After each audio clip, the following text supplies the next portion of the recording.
के माननीय मुख्यमंत्री आदरणीय श्री योगी आदित्यनाथ जी, इनका यहाँ पे आगमन हो चुका है।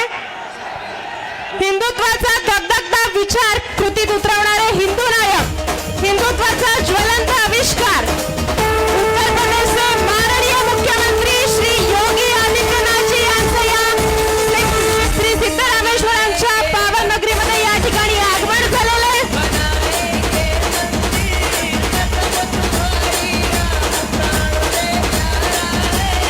याचबरोबर भाजपचे प्रदेशाध्यक्ष माननीय चंद्रशेखरजी बावनकुळे यांचे या मंचावर आगमन झालेले आहे। त्यांचं या ठिकाणी मी मनपूर्वक आणि सहर्ष असं स्वागत करते। आणि आजच्या या कार्यक्रमाचे प्रमुख अतिथी, हिंदुत्वाचे धगधगता विचार कृतीत उतरवणारे हिंदू नायक, हिंदुत्वाचा ज्वलंत आविष्कार असणारे उत्तर प्रदेशचे जिगरबाज मुख्यमंत्री माननीय श्री योगी आदित्यनाथजी यांचं या मंचावर या ठिकाणी आगमन झालेलं आहे आणि त्यांचा सत्कार या ठिकाणी करण्यात यावा अशी मी विनंती करते। भारतीय जनता पार्टी महायुतीचे उमेदवार माननीय रामभाऊ सातपुते यांच्या शुभ हस्ते त्यांचा या ठिकाणी सत्कार या मंचावर संपन्न होतोय। याचबरोबर अध्यक्ष माननीय श्री नरेंद्रजी काळे यांच्यासह भाजपच्या वतीने त्यांचा या ठिकाणी या मंचावर सत्कार संपन्न होतोय। आजच्या या कार्यक्रमाचे अध्यक्ष माननीय श्री उत्तर प्रदेशचे मुख्यमंत्री माननीय श्री योगी आदित्यनाथजी यांचा सत्कार या मंचावर या ठिकाणी भारतीय जनता पार्टी पक्षाच्या वतीने माननीय श्री नरेंद्रजी काळे यांच्या शुभ हस्ते या ठिकाणी संपन्न झाला। आणि यानंतर या ठिकाणी मी मंचावर आमंत्रित करते हिंदुत्वाचा धगधगता विचार कृतीत उतरवणारे हिंदू नायक माननीय श्री योगी आदित्यनाथजी यांना जोरदार टाळ्याने आपण त्यांचं स्वागत करणार आहोत।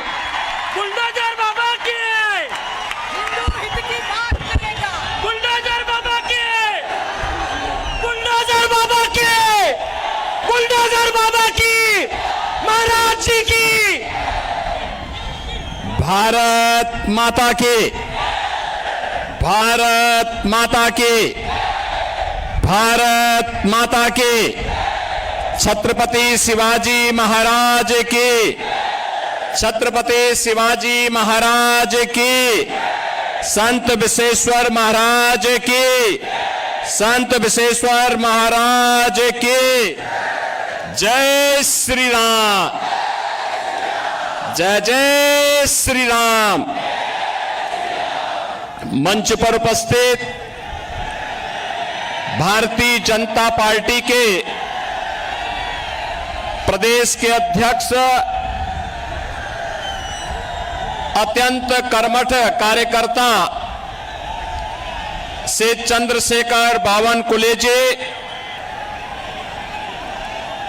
सांसद सोलापुर श्री जय सिद्धेश्वर महास्वामी, मंच पर उपस्थित यहां के विधायक श्री सुभाष देशमुख, श्री विजय कुमार देशमुख जी, श्री सचिन को कल्याण शेट्टी जी, माननीय मंत्री चंद्रकांत दादा पाटिल जी, भारतीय जनता पार्टी के जिला के अध्यक्ष श्री नरेंद्र काले जी, लोकसभा के संयोजक विक्रम देशमुख जी, लोकसभा के भारतीय जनता पार्टी के प्रत्याशी श्री राम सतपुते जी, संतोष पवार जी, मनीष काले जी, और अभी मेरे साथ ही आज के इस कार्यक्रम में यहां पर उपस्थित महाराष्ट्र सरकार के मंत्री, शिवसेना के उपनेता माननीय श्री गुलाबराव पाटिल जी, भारतीय जनता पार्टी, एनसीपी, शिवसेना और एनडीए गठबंधन से जुड़े हुए हमारे सभी पदाधिकारीगण भारी संख्या में सोलापुर की इस प्रतिष्ठित लोकसभा सीट पर उपस्थित मेरे सभी उपस्थित बहनों और भाइयों, एक ऐसी पावन भूमि जिसके मध्य में रेवण सिद्ध, पश्चिम में भागवत का पंढरपुर, पूरब में स्वामी समर्थ जी का कलकोट, उत्तर में आई भवानी का तुलजापुर और दक्षिण में गुरुदेव दत्त जी का गाणनापुर स्थित है। ऐसी पावन धरा को कोटि कोटि नमन करते हुए मैं आप सभी का हृदय से अभिनंदन करता हूं, सादर अभिवादन करता हूं। बहनों और भाइयों, मैं उत्तर प्रदेश मर्यादा पुरुषोत्तम प्रभु श्री राम की पावन धरा से आपके बीच में कुछ अनुरोध करने के लिए आया हूं। सबसे पहले तो मैं आपका अभिनंदन और आपका स्वागत करता हूं और आपका आभार भी व्यक्त करता हूं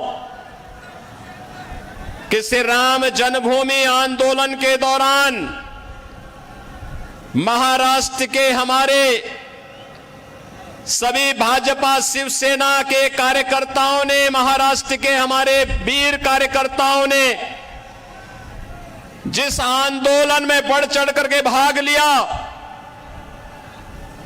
और उस दौरान राम जन्मभूमि मुक्ति के उस आंदोलन के साथ जुड़ करके सफलता अर्जित की, आज प्रधानमंत्री मोदी जी के प्रयास से और आप सबके सहयोग से अयोध्या में भगवान राम का भव्य मंदिर बन गया है। अयोध्या में प्रभु राम का यह भव्य मंदिर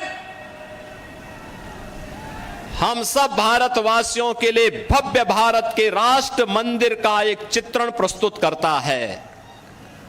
बहनों और भाइयों, अयोध्या का राम मंदिर इस बात का संकेत है कि अगर हम एकजुट होकर के कार्य करेंगे तो सिद्धि हमें अवश्य प्राप्त होगी, कोई ताकत हमें रोक नहीं सकती है। मोदी जी ने, प्रधानमंत्री मोदी जी ने 10 वर्षों तक इस देश के अंदर अथक प्रयास करके उनके प्रयासों में बाबा साहब भीमराव अंबेडकर का संविधान, महात्मा फूले, सावित्रीबाई फूले और सरदेव बाला साहब ठाकरे के विचारों की प्रेरणा प्रधानमंत्री मोदी जी के एक एक कार्य में झलकती है और उसी का परिणाम है पूरे देश के अंदर चारों ओर एक ही स्वर से लोग आवाज उठा रहे हैं। बहनों और भाइयों, 2 चरणों के चुनाव संपन्न हो चुके हैं। 543 में से 191 सीटों पर चुनाव हो गए।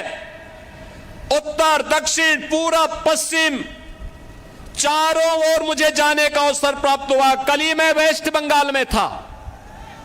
बहनों और भाइयों, मैं कह सकता हूं चारों ओर एक ही स्वर गूंज रहा है। अकेले उत्तर प्रदेश में 80 लोकसभा सीट है और चारों ओर एक स्वर से आवाज आ रही है कि फिर एक बार मोदी सरकार का, ये मोदी सरकार का जो स्वर गूंज रहा है वैसे ही नहीं गूंज रहा है। 10 वर्ष तक बाबा साहब भीमराव अंबेडकर के संविधान की पूजा करते हुए, महात्मा फूले के सामाजिक न्याय को अंगीकार करते हुए सावित्रीबाई फुले के महिला सशक्तिकरण के अभियान को आगे बढ़ाते हुए और सरदेव बाला साहब ठाकरे के हिंदुत्व की प्रचंड ज्वाला को आगे बढ़ाते हुए जो सिंहनाद मोदी जी ने किया है, आज उसका परिणाम हम सबके सामने है। 140 करोड़ भारतवासियों का दुनिया के अंदर सम्मान बढ़ा है। भारत की सीमाएं सुरक्षित हुई हैं। एक सुरक्षित भारत किस रूप में सुरक्षित हुआ है? आज कोई भी देश, कोई भी दुश्मन भारत की सीमा का अतिक्रमण नहीं कर सकता। आतंकवाद, नक्सलवाद समाप्त। अगर कहीं जोर से पटाखा भी फूटता है तो पाकिस्तान पहले सफाई देता है कि मेरा हाथ नहीं है, क्योंकि से मालूम है ये नया भारत है, छेड़ता नहीं है। लेकिन अगर कोई छेड़ेगा तो फिर उसको छोड़ता भी नहीं है। ये नया भारत है। ये कांग्रेस के समय का भारत नहीं है कि कोई एक थप्पड़ मारता था तो वो कहता था अरे रुक जाओ यार, देखो कहीं माहौल खराब ना हो जाए। ऐसा नहीं है। अगर कोई थप्पड़ मारेगा तो जोरदार घूंसे से उसका जबड़ा तोड़ने की हिम्मत आज का भारत रखता है। और इसलिए बहनों और भाइयों, मैं आज आप सबको यही कहने के लिए आया हूं, डेवलपमेंट का कार्य मोदी जी ने 10 वर्ष में जो तैयार किया है, ये विकसित भारत की आधारशिला बन चुका है। भारत आज दुनिया की सबसे बड़ी उभरती हुई अर्थव्यवस्था के रूप में स्थापित हुआ है। कौन ऐसा सच्चा भारतीय होगा जो अपने देश को विकसित भारत के रूप में न देखना चाहता होगा? हर भारतवासी की इच्छा है, क्योंकि जब मेरा देश आत्मनिर्भर होगा, विकसित होगा, तो हर चेहरे पर खुशहाली होगी, हर नौजवान के हाथ में रोजगार होगा, हर किसान आत्मनिर्भर होगा, हर बहन और हर माताएं, हर बेटियां स्वावलंबन की ओर अग्रसर होंगी, हर श्रमिक खुशहाल जीवन व्यतीत करेगा, हर व्यापारी का व्यापार बढ़ेगा। और यही तो मोदी जी चाह रहे हैं। इसी भारत की परिकल्पना को साकार करने के लिए वे प्रयास कर रहे हैं। कांग्रेस ने तो गरीबी हटाओ का नारा दिया था, 65 वर्षों में गरीबी नहीं हटा पाए। मोदी जी ने मात्र 10 वर्ष में 25 करोड़ लोगों को गरीबी रेखा से ऊपर उठा करके खुशहाल जीवन व्यतीत करने के लिए छोड़ा। आज बहनों और भाइयों, पूरे देश के अंदर 80 करोड़ लोगों को फ्री में राशन मिल रहा है। 60 करोड़ लोगों को 5 लाख रुपए की आयुष्मान भारत की सुविधा मिल रही है। 50 करोड़ लोगों को जनधन अकाउंट खुल गए हैं। जो कांग्रेस पहले दिल्ली से आने वाले पैसे को, मुंबई से आने वाले पैसे को बंदर बांट कर देती थी, खा जाती थी, हड़प कर जाती थी, सेंधमारी करती थी, आज मोदी जी ने आपके लिए जनधन अकाउंट खोल दिया। पैसा सीधे उस अकाउंट में आएगा। कांग्रेस के लोगों को अब उसमें सेंधमारी करने का अवसर नहीं मिलेगा।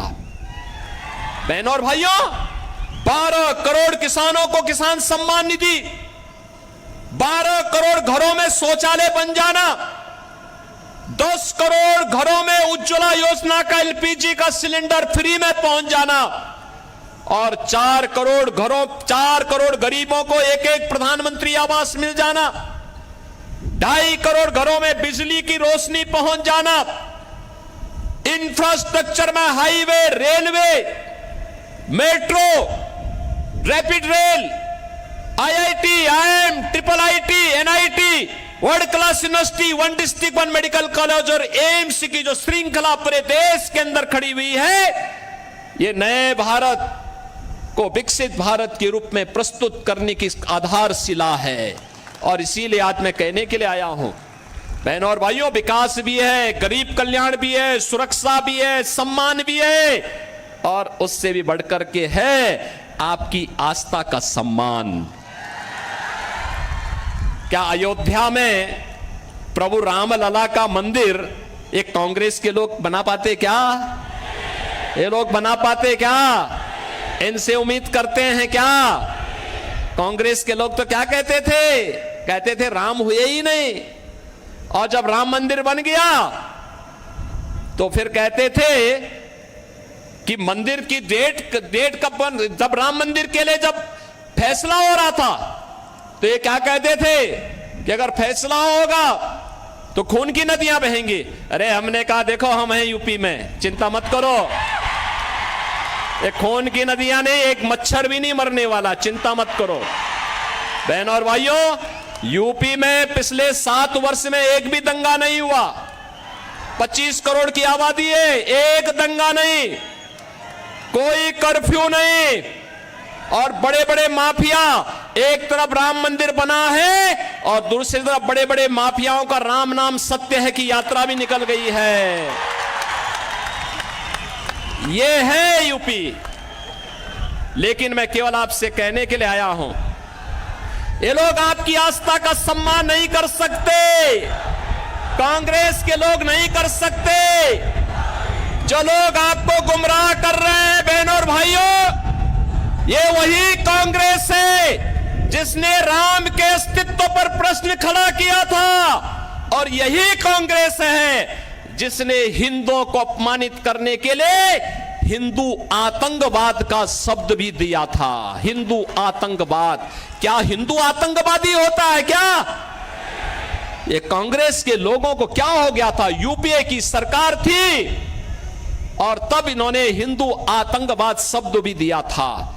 और आप याद करिए कौन व्यक्ति था देश का गृह मंत्री उस समय, याद करिए। उसी के लोग, उसी के परिवार के लोग आज चुनाव लड़ने के लिए यहां पर अपने खूनी पंजे के साथ आपके बीच में आए होंगे, और उसी से सावधान करने के लिए मैं आपके बीच आया हूं, आपसे कहने के लिए। उस समय इन्होंने कहा था, जब मालेगांव के विस्फोट हो रहे थे, तब इन्होंने कहा था इसमें योगी आदित्यनाथ का भी नाम होगा, हम सीबीआई का रेड कराएंगे। हमने कहा एक बार प्रमाण के साथ भेजना मेरे पास थोड़ा। अपने कृत्यों पर इनको कभी पश्चाताप नहीं होगा। और बहनों और भाइयों, हिंदुओं को अपमानित करने के लिए, हिंदू आस्था पर कुठाराघात करने के लिए इन्होंने क्या कुछ नहीं किया है। कांग्रेस साथी तो 65 वर्षों तक शासन करने का उसे अवसर मिला था। वह भारत को दुनिया की एक बड़ी ताकत बना सकती थी, देश को नक्सलवाद, आतंकवाद से मुक्त कर सकती थी। लेकिन आतंकवाद की जड़ कांग्रेस, देश के अंदर नक्सलवाद की समस्या कांग्रेस ने दी, गरीबी कांग्रेस ने दी, भ्रष्टाचार कांग्रेस ने दिया, देश की सुरक्षा में सेंध कांग्रेस ने लगाया। और अब तो कांग्रेस अपने घोषणा पत्र के माध्यम से ओबीसी, अति पिछड़ी जाति यानी पिछड़ी जाति के आरक्षण पर और अनुसूचित जाति जनजाति के आरक्षण पर भी सेंधमारी करने का प्रयास कर रही है। कांग्रेस का घोषणा पत्र बताता है, वह कांग्रेस का घोषणा पत्र क्या कहता है? कांग्रेस का घोषणा पत्र इस बात की पुष्टि करता है कि यूपीए सरकार के समय कांग्रेस ने यही प्रयास किया था। उस समय उसने जस्टिस रंगनाथ मिश्रा के नेतृत्व में एक कमेटी बनाई थी और कमेटी ने कहा था कि पिछड़ी जाति के लोगों को मिलने वाले 27% आरक्षण में से 6% मुसलमानों को दे देना चाहिए। क्या हम अपने पिछड़ी जाति के लोगों के हक को किसी दूसरे को बांटने देंगे क्या? हिंदुओं का आरक्षण किसी को मिलना चाहिए क्या? और सच्चर कमेटी गठित करके इन्होंने मुसलमानों की कुछ जातियों को अनुसूचित जाति में शामिल करने का प्रयास किया था। वो तो भारतीय जनता पार्टी थी, विरोध किया था, तब ये बच पाया था। आज गुमराह कर रहे हैं कांग्रेस के लोग। ये अनुसूचित जाति, जनजाति और पिछड़ी जाति के आरक्षण में सेंध लगाने के लिए आज कांग्रेस ने साजिश रच दी है और इसीलिए अब वह तमाम प्रकार के झूठ का सहारा ले रही है। और बहनों और भाइयों, मैं इसीलिए आपसे कहना चाहता हूं, कांग्रेस के नेतृत्व में जो महागठबंधन बना है देश के अंदर, बहनों और भाइयों, ये देश की महासमस्या है। इस समस्या को जितनी जल्दी आप अपने से दूर कर पाएंगे, देश उतनी तेजी के साथ आगे बढ़ पाएगा। ये भारत के विकास का बैरियर है। ये आतंकवाद, नक्सलवाद की समस्या में सबसे बड़े बैरियर है। ये देश के अंदर आपको बांटेंगे। पहले कांग्रेस गुमराह करने के लिए क्या कार्य कर रही है, इसके लिए इसने आपको क्या एक झुंझुना पकड़ाया है। ये कह रही है हम पहले जातीय जनगणना करेंगे, जातीय जनगणना करके हिंदुओं की जातियों को आपस में लड़ाएंगे, फिर आपस में लड़ाने के बाद जब आरक्षण का मुद्दा इनके मुद्दे से अलग हो जाएगा, उसमें लोगों का ध्यान आपस में लड़ने में ही हिंदू लड़ने लग जाएगा, तो उसके बाद चुपचाप आपके हक पर ये उसको मुसलमानों को देने का काम करेंगे और फिर भारत के इस्लामीकरण का, तालिबानीकरण की एक रूपरेखा अपने घोषणा पत्र के अनुसार कांग्रेस तैयार कर देगी। हमें कांग्रेस के इस मंसूबे को सफल नहीं होने देना है।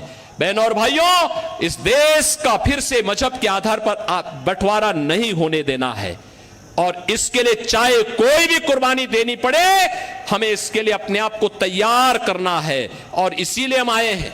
आज जो परिवर्तन आपको देश के अंदर देखने को मिल रहा है, ये परिवर्तन का नेतृत्व करता, इसके सारथी हैं देश के प्रधानमंत्री मोदी जी। और आज हमारा दायित्व बनता है 10 वर्ष तक बिना रुके, बिना डिगे, बिना झुके मोदी जी ने देश के विकास के लिए 24 घंटे 365 दिन लगातार 10 वर्ष तक काम किया है। और आज इसीलिए मैं आपसे अपील करने के लिए आया हूं, अगर मोदी जी अपने स्तर पर मेहनत करते हैं, कार्य करते हैं, देश के लिए सोचते हैं, नेशन फर्स्ट के लिए कार्य करते हैं, मोदी जी नेशन फर्स्ट की बात करते हैं और कांग्रेस और उनके गठबंधन के लोग फैमिली फर्स्ट की बात करते हैं। यही अंतर है। मोदी जी देश की बात करते हैं, वे परिवार की बात करते हैं। मोदी जी कहते हैं भारत को विकसित बनाएंगे, वे कहते हैं नहीं, हम भारत को बंटाधार कर देंगे, बांटना चाहते हैं देश को। क्या भारत को बांटने वालों का साथ देंगे क्या? बहनों और भाइयों, देश के अंदर जो सुरक्षा का माहौल है, देश के अंदर विकास का जो माहौल है, भारत का जो दुनिया के अंदर सम्मान बढ़ा है, मोदी जी नेतृत्व करता है, मोदी जी को श्रेय जाता है, लेकिन उससे बढ़कर का श्रेय आपको है क्योंकि आपने मोदी जी पे विश्वास किया है।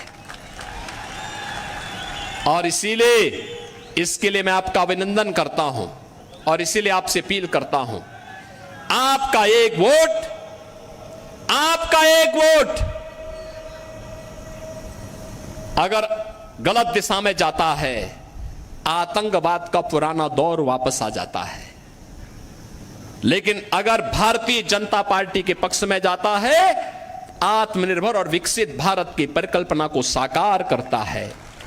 जहां राम मंदिर भी है, जहां बाबा साहब भीमराव अंबेडकर के पंचतीर्थ भी हैं, जहां पर भारत की आस्था के प्रतीक पूज्य संतों का सम्मान भी है और जहां पर गांव गरीब सबके विकास की, सबका साथ और सबके विकास की भावनाओं के अनुरूप कोई नहीं कह सकता कि मोदी जी ने 10 वर्ष में किसी का चेहरा देखकर के योजना का लाभ दिया हो।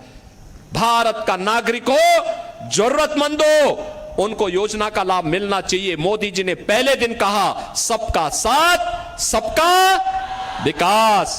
तो सबका साथ और सबके विकास में कहां से बात आती है, कहां से संविधान बदलने की बात आती है? मोदी जी तो बाबा साहब भीमराव अंबेडकर के संविधान की पूजा करते हैं। याद करिए, जब भारत का नया संसद बन रहा था, मोदी जी बाबा साहब भीमराव अंबेडकर जी के संविधान को सिर पे रख करके लेके जा रहे थे, कह रहे थे हमारे भारत का सबसे पवित्र ग्रंथ है, स्वतंत्र भारत का सबसे पवित्र ग्रंथ है। क्या कांग्रेस के लोगों ने कभी यह काम किया? कभी नहीं किया, करेंगे भी नहीं। इन्होंने तो बाबा साहब भीमराव अंबेडकर का जितना अपमान कांग्रेस ने किया, किसी और ने किया ही नहीं होगा। और इसलिए बहनों और भाइयों, इनके बहकावे में आने की आवश्यकता नहीं।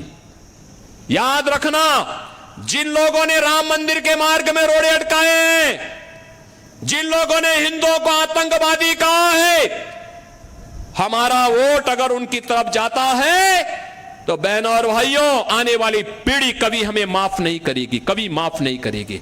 और इसीलिए मैं आपसे अपील करने के लिए आया हूं, पूरे देश के अंदर जो आवाज है, एक ही आवाज है, एक ही स्वर है, जो राम को लाए हैं हम उनको, जो राम को लाए हैं हम उनको लाएंगे। और मोदी जी 500 वर्षों के बाद प्रभु राम को अयोध्या में विराजमान कराए हैं। और इसीलिए मैं आप सबसे अपील करूंगा कि मोदी जी को फिर से हम देश की सत्ता सौंपेंगे। ये सोलापुर का संकल्प होना चाहिए। सहमत हैं? सहमत हैं? सभी लोग सहमत हैं?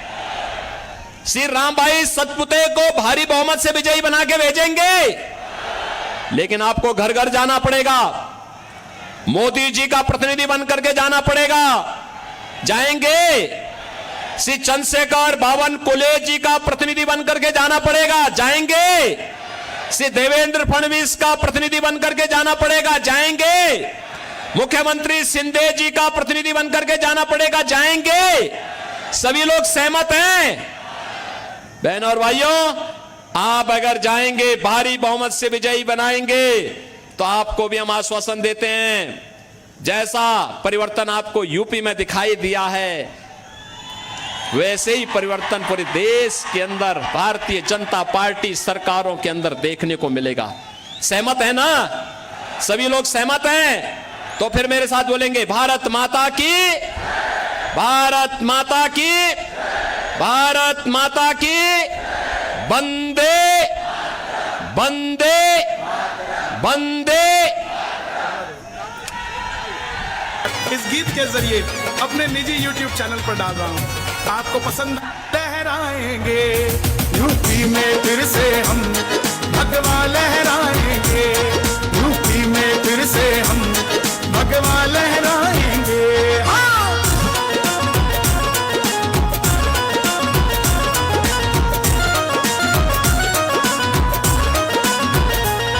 योद्धा भी सजा दी है, काशी भी सजा दी है, योद्धा भी सजा दी है, काशी भी सजा